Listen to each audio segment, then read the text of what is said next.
Wawasan bangsa berilmu, sahkan impian menjadi nyata, menghulurkan tangan bantu membantu, menggenggam harapan kemercu cita. Kita luruskan tujuan jalan hidupmu, sembang duniawi juga ukhrawi, citra kehidupan jiwa insani, saling bergandingan ke puncak jaya. Yayasan Pahang, tangan perkasa, membina ekonomi anak bangsa. Yayasan Pahang, siap siaga, menggerak transformasi, bangsa berjaya, bangsa cemerlang, bangsa gemilang.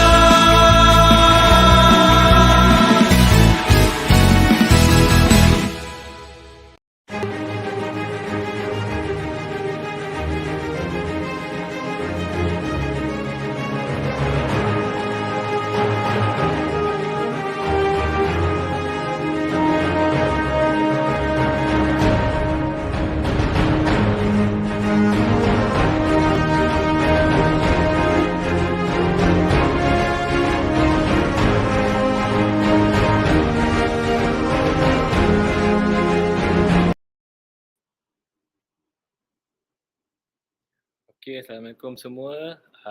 Saya Sauddi Syamier daripada Yayasan Pahang. I hope you guys can hear me quite well because I'm wearing my earphones. Kadang dia tak bunyi, kadang dia bunyi. Jadi kalau ada apa-apa isu pasal saya punya speech, let me know. Put it in the comments, then I can make amends lah.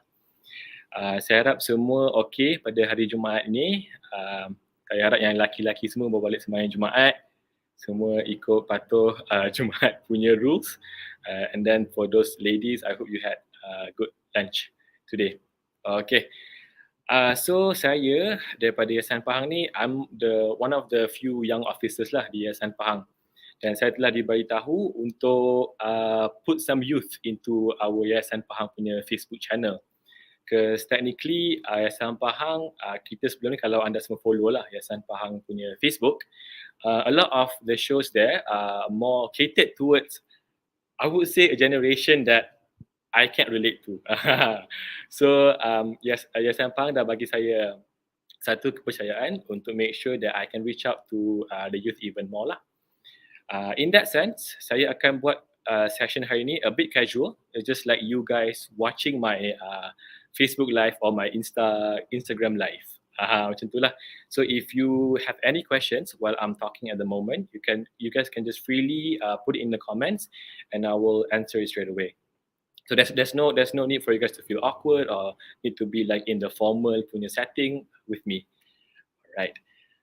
Okay. So I hope all of you guys are aware of what the topic is for today. Okay. Yayasan Pahang ni I dekat belakang corporate, and I've been handling a lot of program pertaining to the human capital development, especially for the graduates out there. One of the specific program that I am doing right now is this to develop graduates out there to become more employable, especially in the tech sector. Sebab sebelum ni, Yayasan Pahang, kita dah been established for about, I would say 30 years plus now. We were given the mandate from the state government untuk really memartabatkan masyarakat in terms of education. Kalau kita tengok kita punya slogan Yayasan Pahang ialah Dignified Society, ataupun in Malay it's memartabatkan masyarakat. And one of our core program is through education. Kalau kat sini orang-orang Pahang mesti familiar dengan kita punya program kan. Macam kalau dulu kat sekolah saya, masa saya sekolah dekat SMAT dulu, dekat Aluaka tu, program-program macam baca cepat, program macam jawab untuk JAYA, PISA, yang make sure you guys are all ready before you sit for your SPM. Macam itulah program-program yang membantu masyarakat untuk berjaya dalam pendidikan. Unfortunately, I did not make it into the PISA or JUJ punya program sebab saya kurang cemerlang masa sekolah menengah dulu. But now I'm better. I am doing well in life. I'm very grateful for that. Tapi based on my feedback from my friends, mereka cakap memang program-program Yayasan Pahang ni sangat bantu mereka untuk diorang punya SPM. Masa SPM hari tu. Okay. After a few years of doing that, after a few years of really giving focus to making sure that we complement the existing education system in our country, kita nampak some loophole tau. We have been seeing some gap antara education system and also the job market. Sebab kita rasa macam kenapa graduate sekarang ni yang dah bersekolah, I think it's 15 years. So if you count your years from primary until you graduate universities, there will be 15 years of your life spent on going to classes, reading through stuff and understanding materials. But in the end, bila kerja je, kita punya kerja tu, we don't feel like we are earning as much as what we want, and also we're not working in an industry that we're supposed to work. Kita rasa macam ada gap tu. Siapa kat sini pernah ada pengalaman tu boleh put it in a comment juga. Kalau ada isu underemployment ke, rasa kerja saya ni gaji tak best, and then I'm not working in the line of my degree, feel free to shoot in the comment juga. Okay, so we have seen that gap antara education system and also our job market. Okay, so Yayasan Pahang notice juga some of the trends that we have for unemployment and also underemployment. I have actually prepared you guys a slide to really capture those numbers that could tell you in detail about our current situation lah. Let me just get that slide ready. Okay. Alright. So these are the numbers yang kita dah dapat daripada Department of Statistics Malaysia and also statista.com ni. So after doing some desktop research, I have found out that unemployment rate sekarang kat Malaysia is 4.3 tau. So 4.3 ni is not bad. We have been declining, we have been reducing the number of unemployment after the pandemic strikes up until now. Okay, which is a good news. Sekarang people dah able to spend more freely, people boleh live their life normally as before, tak perlu hutang sana sini dah. Tapi bila kita really zoom into the area of youth unemployment, we notice that it's still not as good as what we expect it to be. Okay, kalau tengok dekat number kat situ, youth yang berumur 15 sampai 24 yang in the job market right now, diorang punya pengangguran is 13.9, which is very bad. It goes to show that dalam 100 orang youth tu, dan 13-14 orang tak bekerja. Kalau kita tengok, kalau kita darab lagi number dengan population of youth in Malaysia, that could give you thousands or it could be up to million of youth not working at the moment, which is quite sad lah kan. And kalau kita look all the way back pada tahun 2000, kita akan nampak trend yang cyclical, okay, which is not bad. We can see that there are some ups and downs. I'm pretty sure it also depends on the economy juga. Tapi kalau kita really focus on 2015 sampai 2020, we could see an upward trend.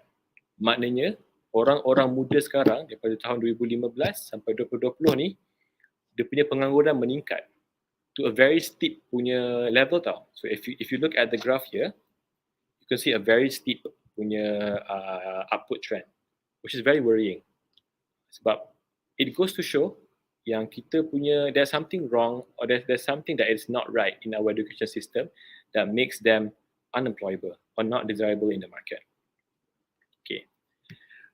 Lepas dah dapat this oh sorry, I have one more slide to show you. Okay. Underemployment pula. Tadi unemployment. Ini yang itu tak bekerja. Yang underemployment pula yang bekerja tapi tak bekerja dalam area yang sepatutnya bekerja.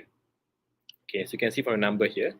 Yang ni saya dapat data from December 2019 tau. So kalau kita break it down into three main measurement, professional, semi-skilled and low-skilled. Yang professional ni yang bekerja dalam bahasa mudahnya dalam aircon lah, tempat yang ada aircon, tempat office ni, yang really ada value in their services, 68.8%. So daripada 100 orang youth tu 68 orang bekerja dalam professional punya bidang, which is not bad, right? Kalau kita compare dengan other countries, they might have a lesser number in terms of professional work that involve youth. Okay, tapi kalau kita tengok balik in terms of numbers, okay, percentage nampak okay kan? Tapi kalau kita tengok numbers, mereka yang semi skilled dengan yang low skilled, total mereka ialah 1.36 million. 1,360,000 orang bekerja dalam bidang yang tak sepatutnya mereka bekerja. Which is a shame kan. Dah pergi kelas, dah sanggup buat FYP, dah buat Viva, sanggup tak bekerja masa belajar just to pass and to get that degree, tapi in the end bekerja dekat industry or area yang bukan sepatutnya kita kerja. And supposedly bila kita bekerja dalam dua bidang ni, semi skilled and low skilled, kita akan earn not as much as what the professionals earn. Dia akan lower than what the market rate can give lah. Okay, so these are the issues yang kita nampak dekat not just in Pahang but also in Malaysia as a total. Okay, and then YP rasa macam we have to do something about this. We need to make sure that we don't have this in the long run juga. Okay, so what we do is we seek out for partners out there. Because kita tahu YP seorang tak mampu untuk bantu graduates kat luar sana in terms of making them more employable.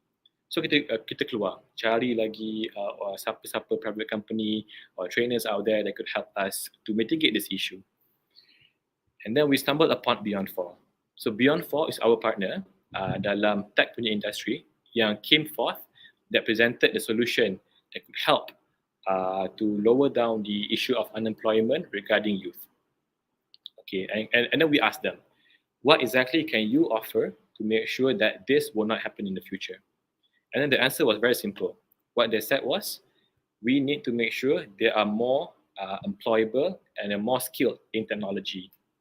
Okay, I know it is a dumb question to ask, tapi we still ask to really understand, like, why technology? Why do you need to focus in this segment when there are other segments out there? They are easier and are more open to everyone. And then there are two answers that really captured our attention. Satu, dia orang cakap, teknologi ni tak akan menurun, sentiasa menaik. It is proven masa zaman pandemik dulu, when the lockdown was implemented in Malaysia. Semua orang nak pergi pada work from home. Semua nak balik rumah, bring their laptop to their house and then set up an office in their home. Okay, and then that requires a lot of software as service. It requires a lot of applications like Zoom, Microsoft Teams, Google Drive, even to help you to do work masa dekat rumah kan. Okay, so this company, they even make profit tau during recession. Masa tu semua tengah teruk. Tourism, hospitality, retail, they are all experiencing a lot of backlash lah daripada pandemik kan, pada lockdown semua. Tapi company like Zoom, Canva, dia punya stock price double, multiple in a huge percentage because of the pandemic. Okay, so bila dia orang dapat that profit and dapat the amount of cash in their reserve, they are able to pay their workers more, or even pay their workers higher than the standard of the job market. Okay, So when they are able to pay higher, that set a precedent tau for the whole industry. So it goes to show that the tech industry ni dia akan sentiasa naik even though ada recession. Okay, and that captured our attention.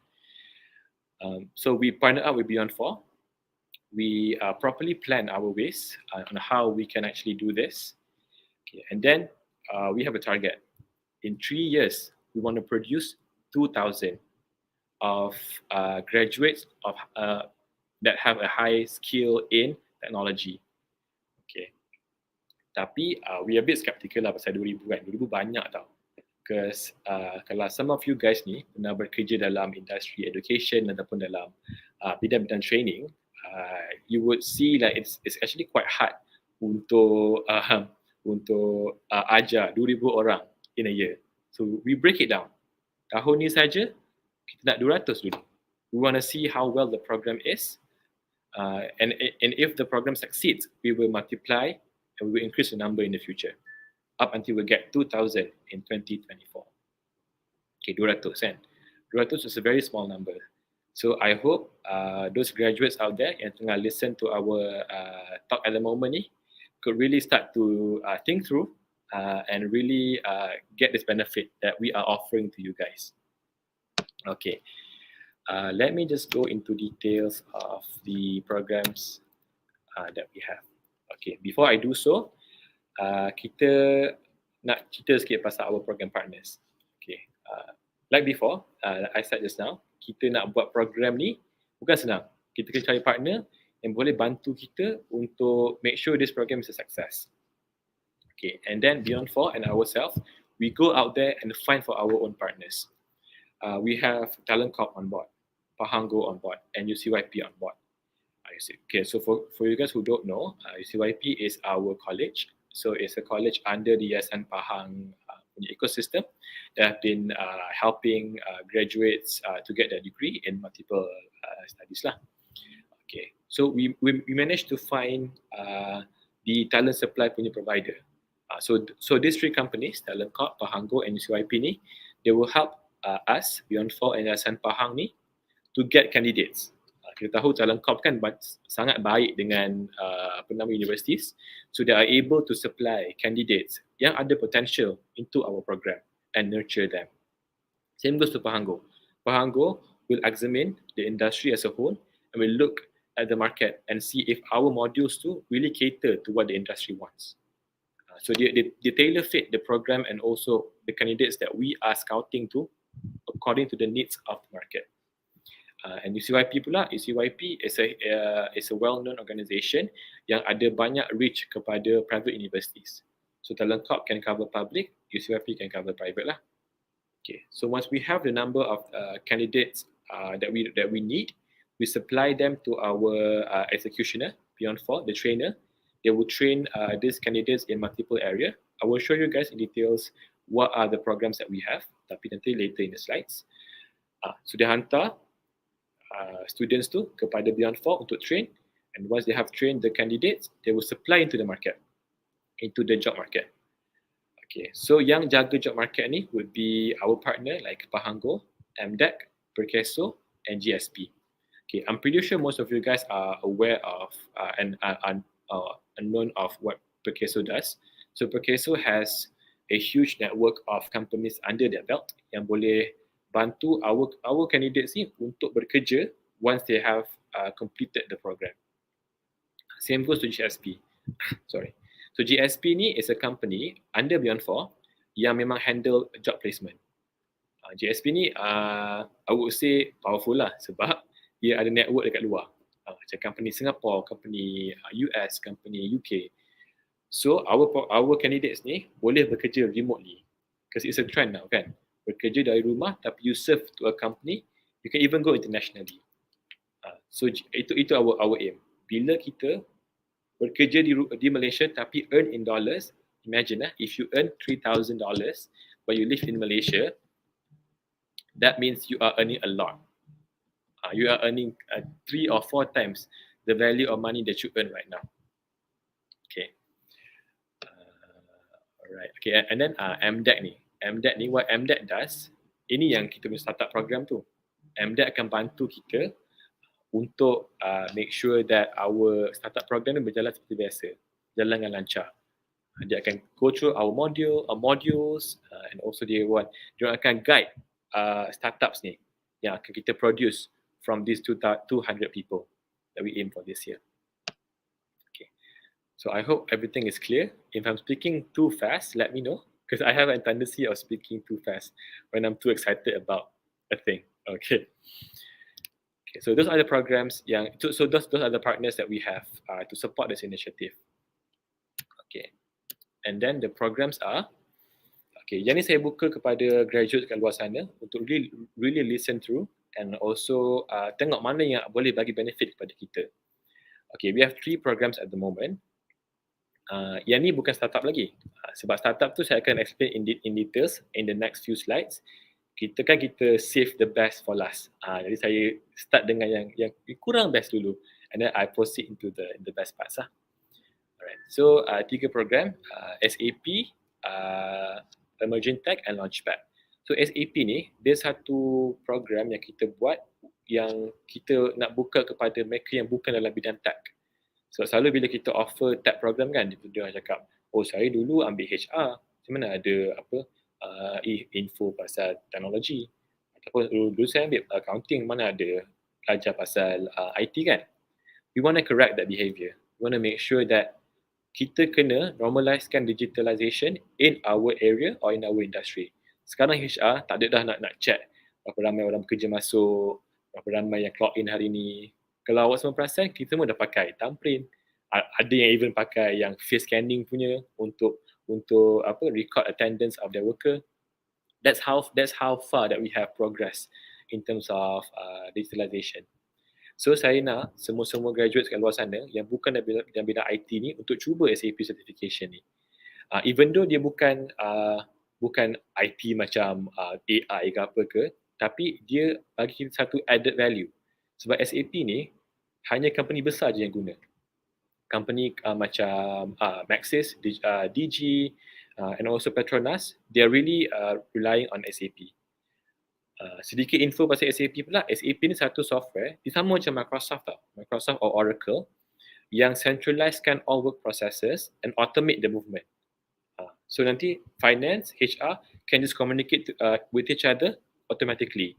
Tak perlu hantar orang tu jumpa sini, tak ada dah. It's going to be smooth and seamless. So all company, especially company yang besar, sangat memerlukan SAP ni. Nanti I will show you a success story from a candidate, anak Pahang kita yang berjaya bekerja dalam gaji yang besar tau. But I'll show you later. Okay, yang ni Emerging Tech pula. Emerging Tech ni satu course yang kita nak buka kepada orang yang ada sikit lah advance in IT. At least dia tahu apa tu data analytics, they know what AI is, artificial intelligence, and tahu what is Internet of Things. They don't have to be an expert, but at least have an idea of what these things are. Okay, so yang ni a bit niche. I wouldn't recommend everyone to try. Tapi siapa yang betul-betul ada specific interest in this area can really try to apply. Macam saya dulu ambil economics tau. So I'm not really in the tech punya area, but I have interest in data science. Saya nak tahu macam mana data ni can tell stories to people that we communicate with. And sekarang macam data is a new oil kan. Jadi we really need to understand data and learn how to interpret it. Okay, so data science could be for you. Yang ni kita akan ambil anyone regardless of regardless lah. I mean, we will give focus to those in science and also in math, technology, engineering, and also finance. Okay, ini Emerging Tech. Last one Launchpad. Okay, Launchpad ni saya rasa kalau awak berani awak masuk. Macam tu lah saya kata. Launchpad ni dia memang program untuk programmer sahaja. So siapa yang pernah ada specialties in Java, C++ or Python, they can try to enter this program. Sebab program ni memang kita buat spesifik untuk orang-orang yang macam tu, yang ada interest and ada expertise in that area. Kita ada juga dapat candidate sebelum ni yang tak ambil something related to programming, Tapi masa PKP dulu dia sanggup untuk ambil extra courses untuk belajar Java and Python. So kita ambil dia untuk Launchpad ni and then kita train dia. And I think she's doing well at the moment. And the best part is Launchpad ni juga ialah the program that we will select, we will give focus to select our startups. Sebab startup ni dia bukan macam dulu dah. Dulu business dulu ni kita cuma perlukan business spirit untuk buka a business. Tapi bila startup ni it's different. It's no longer like the usual business processes. Dia kena belajar programming, dia kena tahu how to set up the application macam Grab, Panda semua kan. It all works behind the curtain je. There's no product that they are selling. They cuma sell the service into the customer. So that's sort of startups lah yang kita tengah cari at the moment. Okay. Let me just check for questions. Okay, so tak ada soalan lagi. Okay, kalau ada soalan just feel free to ask me here. Even though saya tak nampak, tapi saya boleh go back and forth untuk tengok kalau ada soalan kat sini. Alright. Okay. So these are the programs yang kita dah buka untuk graduates untuk kita upskill mereka. Okay. And now we are going into the success story. Yang ni saya kata tadi. Yang ni kita punya Pahang graduate yang pernah masuk our program SAP dulu. Tapi yang ni kita buat dengan our college partner, College Yayasan Pahang Advanced Skills. So College Yayasan Pahang Advanced Skills, mereka dah cari candidates dan diorang placekan as a pilot study dulu untuk kita test how successful the SAP program is. Okay, I will not read through the whole story, tapi essence-nya ialah, okay, dia ni saya kenal, he's quite close to me, and I'm very proud of where he is at the moment. Dulu masa saya interview dia dulu, I do see some hope in him lah. Dia macam ada very deep interest in SAP and understanding what the SAP is. Sekarang dah graduate, gaji dia starting is 3,600 probation dulu. Once dia pass probation tu, dia boleh earn up to 4,200 as a fresh grad. I'm pretty sure some of you guys yang kat sini nak dapat 4,200 tu is a long journey.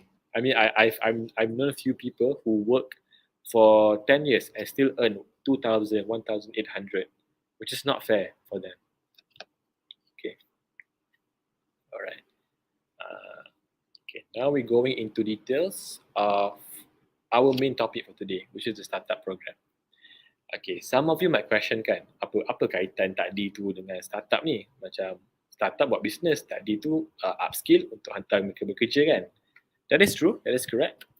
Tapi masa kita mula-mula buat program ni, even though kita bagi fokus kepada unemployment and underemployment, we also want to make sure that kita tak too reliant on the job market. Why not we train our graduates ni untuk jadi the job market themselves? Buka company, hire mereka punya graduates, young graduates kat luar sana. But diorang semua faham apa yang tengah jadi sekarang ni kan. Mereka tahu that we are being underemployed and we're being exploited by the job market at the moment. So we want to produce, we want to give focus to those yang talented ni untuk join our startup program. Okay. Startup program ni, kalau I cerita in detail about the structure, about the requirement, the programs that we have ni, it will take another hour. So I don't want to waste your time, another hour of your time explaining to you about this. Saya akan buat another session yang bila saya betul-betul bagi fokus kat startup ni. Hari ni cuma intro dulu, apa startup tu and how it is related to the other programs that we have. Okay. Startup ni kita nak bagi fokus kepada dua jenis entity. Satu, mereka yang daripada lepasan program tadi, program SAP, program Launchpad, program Emerging Tech tu, kita nak bagi fokus kepada mereka untuk masuk startup ni, masuk startup program ni. Ataupun siapa-siapa yang pernah ada business dulu and nak buat business dalam tech pula. Contoh dia ada kereta kan, dia nak jadi macam the next Carson.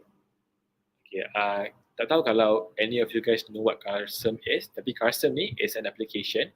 I think it's a business. It's a startup that helps customers to make decision making process dalam pilih kereta-kereta terpakai. Sebab kita tahu kalau kereta terpakai ni kan macam it's a bit dodgy. You don't know the history of the car and how the car was used in the past. So dia macam satu risky business. Tapi Carsem ni what they do to the customers is to reduce that risk and make sure that people make the informed decision lah masa beli kereta second hand. Okay, so those are the startups yang kita nak produce dekat Pahang ni in the future, in the coming year. Okay, so kita prefer those startups tu untuk give focus in this 8 areas: food tech, fintech, edtech, health tech. So this kind of stuff lah. Kalau saya boleh bagi contoh, a few startup yang tengah naik sekarang, satu company ni dia offer satu management system. If I'm not mistaken, the name is Healthix. So what they do is they lessen the burden of admin. So dia ada satu software yang dia orang boleh reduce the amount of forms filled in, and also the amount of paper used untuk register patients, and also if I'm not mistaken, they also keep the record of the patients in a safe and secure system. So itu orang Melayu tau, orang Melayu sendiri yang tengah buka startup tu. I'm not sure where he is from, tapi dia Malaysian lah, definitely for sure. And then dia is growing at the moment, and it's really giving added value kepada society. Sebab tahu doktor kan dah overwork sekarang kan. Kalau kita tengok Facebook ke Twitter sekarang, isu pasal hartal lah, doktor kontrak, kerja banyak tapi kerja sikit. So same thing. It's an issue that haunts everyone regardless of your age group. Sebab kalau doktor yang muda ni banyak berhenti, banyak tak masuk in hospitals, we will be affected by their absence. Okay, macam itulah. So program startup ni, it would run for about 5 months. Saya nak cerita dia punya journey tu, tapi it will take some time. So be sure to stay tuned for our next session. Saya akan ceritalah macam mana kita guide diorang daripada kelas sampai diorang able to get fund from international investors ataupun VC kat Malaysia ni. VC stands for venture capitalist, yang memang kerja dia invest dalam company-company macam ni. So kita akan guide dia from kelas sampai dapat fund tu at least $1 million in $1 million USD. Okay. So kita akan cerita in the next session lah. Okay, tapi as a summary, yang ni lah golongan-golongan yang kita perlukan untuk masuk dalam bidang startup ni. Okay. So bila nak buat startup pula, kita kena make sure we have a place for them to grow. Okay. Kalau semua tengok kat sini, we already have few establishment dekat big cities macam Penang, KL, Johor. So this state dah besar tau, and it's very concentrated. So those startups yang saya sebut tadi tu, itu semua kat KL. Memang ramai sangat kat KL tu yang tengah nak build startup and then offer high quality jobs kepada our graduates. Same goes to Penang. Penang is a very fast moving state yang banyak buka kilang, banyak buka manufacturing. They have like huge names in the country itself. They have, if I'm not wrong, it's Intel and HP setting up the factory in Penang. So they do have a lot of jobs yang berkaitan dengan IT yang memerlukan really a lot of talents to help with the operation. So Yayasan Pahang ni bila kita dah produce talent-talent macam tu, kita boleh hantar juga mereka to work in Penang ke KL ke to fill in the gap of the operational process lah of the company. Tapi preferably kita naklah kita punya graduates ni balik Pahang balik, dah belajar kat KL semua, balik Pahang balik, serve in the industry in Pahang. Sebab Pahang pun tengah growing, it's growing very fast. I applaud the state government for pushing through the industry in Pahang ni and making sure that we can catch up to Penang dengan Kuala Lumpur. Itu saya ada buat talk, saya ada handle a talk by Talent Corp untuk introduce this benefit kepada industri. We have a lot of companies joining the session Kalau kau cakap, that's the highest number of participants that join in the history of their industry engagement session. So we are very proud to see how Pahang industries are moving forward untuk expand in the future. Okay. So untuk Pahang, kita orang plan nak buat dekat dengan YP ni. So kalau you guys are aware of where YP is, kita dekat Tanjung Lumpur. So kita nak buka macam ala-ala Silicon Valley lah. Satu tempat working space yang cool, yang macam ada a cool design and a really beautiful working table spread. Macam kalau tengok cerita yang Google kan, ada those kind of environment. So we want to create something similar, maybe not that fancy lah, but something similar yang boleh bantu this startup ni untuk grow. It would be somewhere near Yayasan Pahang. Kalau you guys are aware, Yayasan Pahang ada lake. Dia macam ala-ala Taylor's gitu kan. So ada lake kat situ. So we wanna have that hub tu somewhere in the area. So it's pretty, right? Okay, so you guys can work in peace. Alright. Itulah the things that we are forecasting in the future.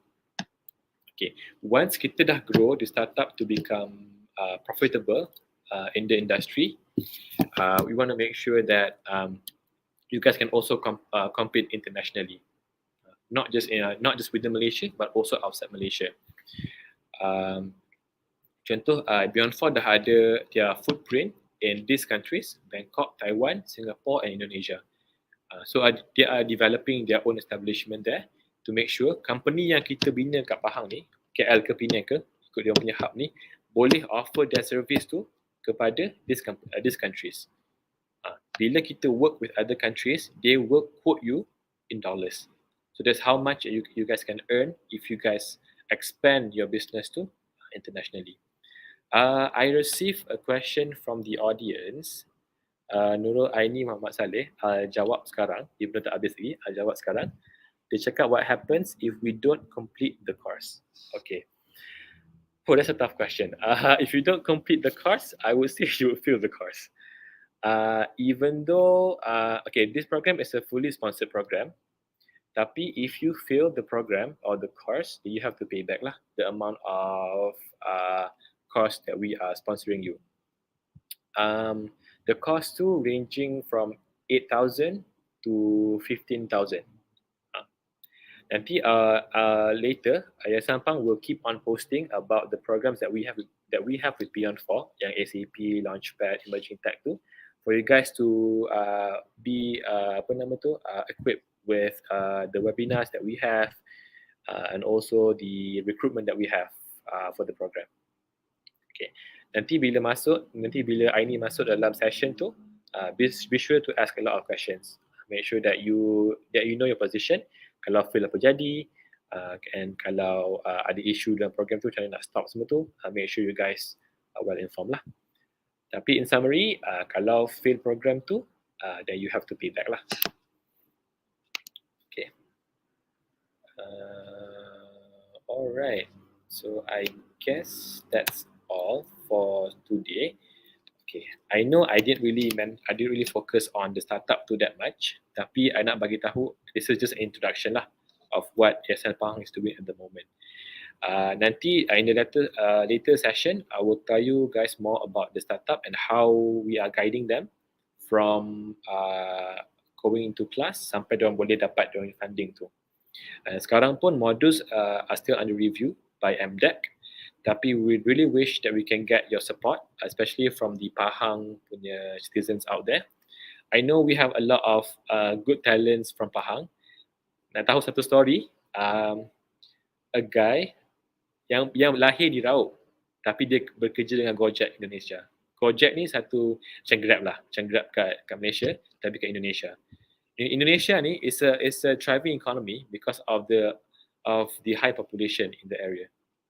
So Gojek nampak talent dia, nampak dia tu ada value in the company, and then Food Panda, knowing that he's Malaysian, ambil dia, offer dia a better pay, and then nak bawa dia balik Malaysia, and then he agreed to come back to Malaysia and work for Food Panda.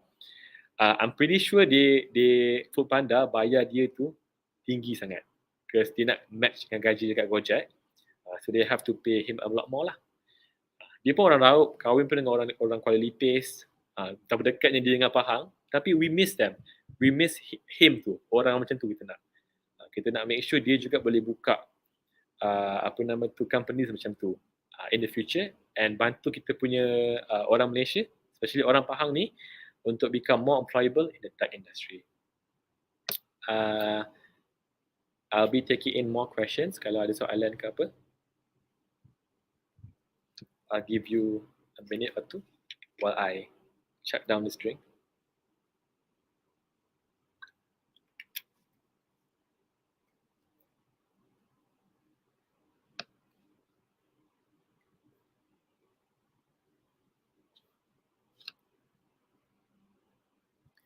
Okay, sementara kita tunggu soalan from the audience if there's any. Saya nak cerita sikit lah pasal intake kita akan ambil untuk program-program tersebut. So technically program tu akan start, session tu varies according to the program. Macam SAP tu kita buka untuk not just fresh graduates but also those yang undergraduate. So siapa-siapa yang dah final year, final semester yang nak bekerja dah, boleh buat juga program SAP tu currently. Maksudnya masa belajar untuk degree tu, belajar juga ambil course SAP. Nanti bila you graduate, you could graduate with an extra cert in your hand. So tak perlu nak pergi training lah, tak perlu nak pergi kursus lagi. You graduate and then ready for employment terus. Sebab nanti Beyond 4 akan bantu untuk place you guys under companies yang ada SAP.